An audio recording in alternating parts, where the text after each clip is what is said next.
We'll be back with more of The Bachelor Australia after this commercial break. Whoa, yeah! Bicycle safety. It's not a joke.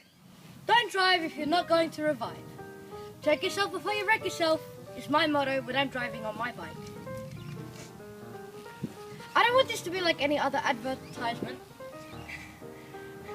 You gotta be safe when you drive, especially when you're on a bike, because you could go out of control very easily. And you could hit into any cars coming past. Why would you put yourself in risk just to look cool? I don't get it. It's a stupid thing to do. Why don't you choose not to look cool at the moment and go do something else? Like go paintballing with your friends or laser tag. You can injure yourself there, but not internally. If you do that, you won't be the one people are visiting in hospital. See, you don't want to hurt yourself just to look cool. It's stupid. Anyway, going back to my point. Why would you want to hurt yourself? Just go hang out with your friends.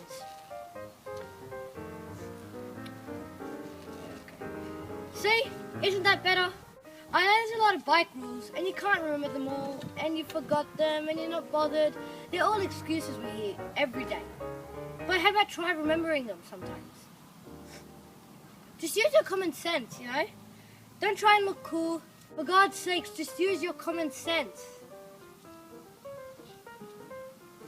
Anyway, some information you will need to know about bike safety are, well, first, it is compulsory to wear a fitted helmet. You have to be 1.5 meters away from anybody in front of you. You can't ride on an unsignaled crossing. You'll just hurt yourself. You need to use a bell or a horn to indicate you're there and at least have one of your brakes working. Did you know there are so many consequences of risky behaviour? I might have to take up some of your time by telling you a few of them. My first point is if you're on your bike with your friends and you do a wheelie, what happens if you fall back? You can hit your head on the concrete and either get internal brain damage, break your bones, or break your new bike, and no one really wants that. Another serious consequence you could suffer from is if you're not paying attention on the road and you're driving, a car could easily come and hit you, just like that car did. Serious consequence you could suffer from is not paying attention on the road. But if you're like me, that won't happen. Some good strategies that will actually work if you want to minimize the harm of a cycling...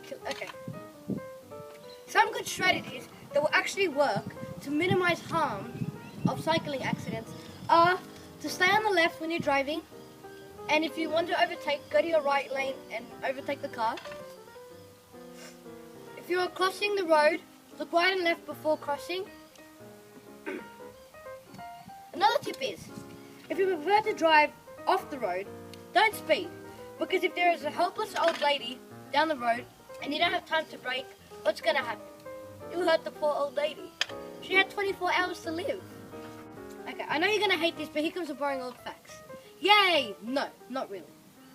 Anyway, did you know that around 75% of fatal or serious cyclist accidents happen in ordinary neighborhoods, just like this one?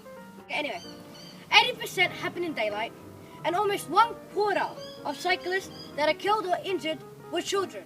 How sad. My final statement is, don't be stupid or you'll miss your chance with Cupid. I'm pretty sure everyone knows what that means. Okay, and if you're not bothered to follow all the rules, just try and be as safe as you can. It's been nice chatting with you. I gotta go.